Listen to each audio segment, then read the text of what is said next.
you. We'll start with Rob Dawson. Jack, good to see you. Thank you. It's a sad thing to ask you at the very start of it, but obviously a lot of people in football very, very sad to hear about the death of Cheick Tiote. Yep. What did you make of the news when you heard it? Obviously shocked as everyone else.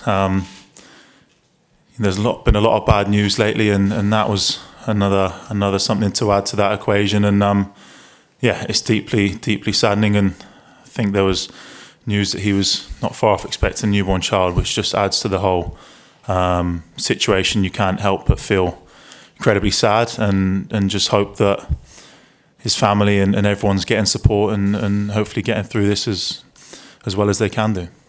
Thanks for that. Let's talk about you. Back in the England squad after more than a year away, and it's been a difficult year for you with all those injuries. How does it feel to be back here? Extremely good. It's been a long time, and I've got the 3 lines back on my chest and wearing that shirt again, which is always has been an honour and proud moment for me and my family. So to be back here after some difficult times is really good, and yeah, just thoroughly enjoying being back and looking forward to the week ahead. It's been a different weekend for you, hasn't it? We hear the manager took you to Devon and you were with the Royal Marines. What was that like? How hard was it? It was tough, but it was one of the most rewarding experiences I've ever had. We got to experience their way of life, the way they do things, their values, and just how tight knit they are as a family. And I think as a squad and players, we all benefited from that. I think there was a lot to learn and stuff that we're keen to take forward in what we're trying to achieve. So I think it was very positive and rewarding for everyone in the squad. This manager with England seems to want to do things differently. He told us that was trying to toughen up the mental resolve, perhaps, of this England squad. It's the sort of thing he does. He thinks differently. He thinks out of the box, doesn't he? Yeah, I think that's important. We always want to achieve as well as we can do, but if you keep preparing the same, you'll get the same results. So I think that's something that Gareth lives by, and it's important that we stretch ourselves. And the Marines talk about something called disconnected expectations, which is the shock factor. It's being taken out of your comfort zone and then being able to perform as well as you can do when you're at your most fatigued, when you're at your most out of your comfort zone. And that was something that was big for us, and being able to pull together, not just us as players. We were carrying everyone through it. It was the staff, it was the kit men, it was the media guys, it was everyone involved in everything we did, and all the team bonding exercise. And I think everyone learned a hell of a lot about each other from the couple of days we spent with them. Talking about management, there are some Stoke fans who are questioning Mark Hughes right now after a 13th place finish in the Prem, after you'd had 3 successive 9th place finishes. What would you say to those supporters? I think that's purely the expectation that Stoke fans and the club has. But we're behind the manager, and we're happy with the way this season finished, but know we can improve. But I'm back here with England, and that's all that's important to me right now after such a long period of time. Back here and battling with Joe Hart for that number 1 jersey. Just how, I know you get on very well. Yeah. I know you've known each other for a long time, but it's a real rivalry, isn't it? It is, but it's an extremely positive one. I've known Joe for a long time, all the way from when I was in the youth team at Birmingham, and he was on loan there from Man City, and we've always had a healthy relationship. And I think that bodes really well when we come into squads, is that I'm keen to do as well as I can, and in turn that pushes him and likewise pushes me back. So it's really healthy and positive, and I think gets the best out of each other. I want to ask you about Marcus Rashford, who is staying with the senior squad this summer rather than going to the under-21s tournament in Poland. You went to 2 of those tournaments, and I know how valuable you found them. Is that a shame from your perspective? How much of a benefit would it have been for him to get that tournament experience? I think it goes both ways, and I think it shows just how strong we are as a country, and the young players that we have, is that we are actually talking about Marcus as being one of the best talents that we have in this country, and quite rightly so deserve to be with the senior side. It would be a positive experience either way, but it also gives the younger players now a chance to step into his place in the under-21s and show what they're about.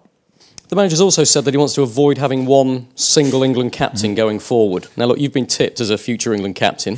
You were captain of his side in the under-21s. Is that disappointing from your point of view? No, not at all. I think that's testament to the manager and what he and we are trying to achieve as a team, is that you can't get anywhere following one person. Not that one person can, shoulder all the pressure. And it's important that we all step up as individuals within the team and support each other.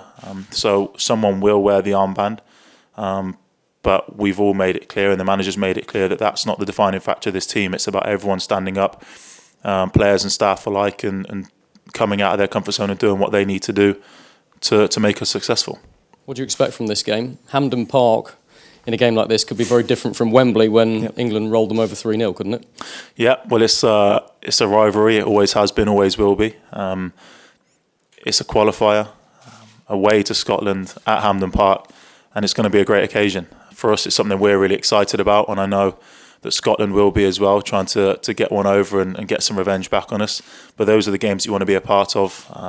As a player and as a fan, you want to be at those games, you want to experience those feelings and those atmospheres, and I think everyone in the squad's really excited about the opportunity to go up there and win the game. Last one from me, Jack. You referred to it right at the very start, that this is a tough time for the country at the moment. As an England player, in the light of those recent attacks, do you feel safe, or do you fear that the England team could be a target? No, I feel safer than ever. I think the country, our emergency services, whenever we've had tough times, everyone steps up and goes above and beyond. And never have I felt safer after sat home watching the concert on Sunday, and just those fearless fans and people were out there watching, and everyone bought into the fact that no one's going to beat us and we're going to stand up. And that's the same for us. We trust our security team. We trust the emergency services, and we're going up to Scotland on the weekend with no fear and looking forward to just playing football. Jack, hi. Ian Dennis, BBC. What type of exercises did you do with the Marines? A lot of team bonding stuff. A lot of things that demanded us to work as leaders and work together as a team, outside our comfort zone in a Marine environment. Things that not a lot of people have experienced before. A lot of people would be surprised that everyone in the squad bought into it, no matter their background, no matter where they live or who they play for. Everyone got stuck in and ultimately had an incredible experience. I'm sure you've probably heard there was no phones, which is something that some of the lads might have struggled to deal with, but no, everyone got involved, and I think we've learnt more about each other in the last couple of days than we would have done in any other occasion. And what did you learn about yourself?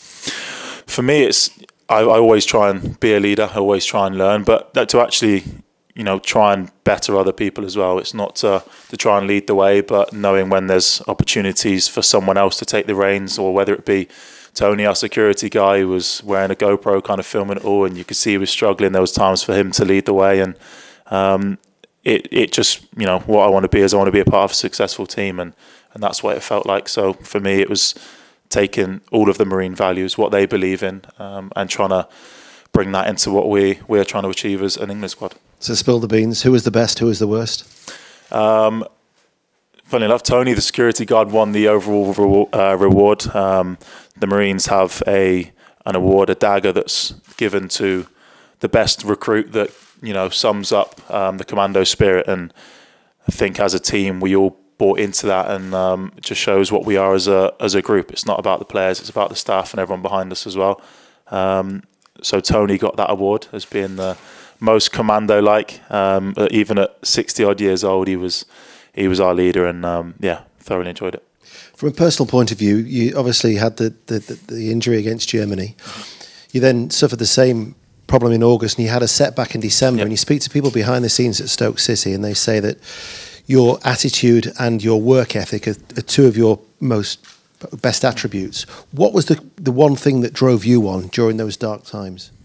Just missing out on doing what I love and being part of a team. It can be a lonely place when you're injured. So one of the things I missed out on much was just being able to be out there with your teammates and experiencing the highs and the lows, and that's what we all love in football is that experience. So for me, it was just the drive and belief that I wanted to get back to where I was. I wanted to make up for all the lost time, for the missing out on the Euros, for missing so many Premier League games, and just getting back playing with my friends and with the teammates and trying to make my family proud again. So it's not nice to not be able to do something you love for a long time. And how reassuring is it that you've got a manager at international level such as Gareth Southgate who's got faith in you? I think he's got faith in everyone. The way he's came in, he put his values on the line, he put his reasons on the line why he wanted to be England manager and what he think was going to make him successful. And that's as he's experienced the highs and the lows just like we have. And immediately we felt bit of sympathy with him, but then belief, because we know what it's like to win and lose, and ultimately everyone got behind him. So I think everyone's extremely excited about what we can achieve, and Gareth's leading the way, and we're all following him. And finally, from me, how would you assess the state of goalkeeping in this country? Obviously, you're here with a talented bunch. You're competing with Joe Hart to try and dislodge him as number one. But if you look over your shoulder, you've equally got somebody like Jordan Pickford who's coming up on the rails. Yeah, you've got Jordan, you've got Freddie Woodman, who's just reached the semi-final with the under-20s as well. And it's a great time for English goalkeeping. Great time for English football. The young squads are doing extremely well, and the goalkeepers are kind of the focal points of that. And I think it's testament the way the goalkeeping squad is. I mean, there's 4 of us here. You've got Jordan, who could quite rightly be here as well, who's going to get some great experience this summer. Angus Gunn also in that squad as well. There's a lot of young goalkeepers that hopefully, if they get the game time that they need, certainly that I experienced as a young player, then we could have a really good future of goalkeeping. Cheers, guys. If that's the end of all the live questions, we've got time for a couple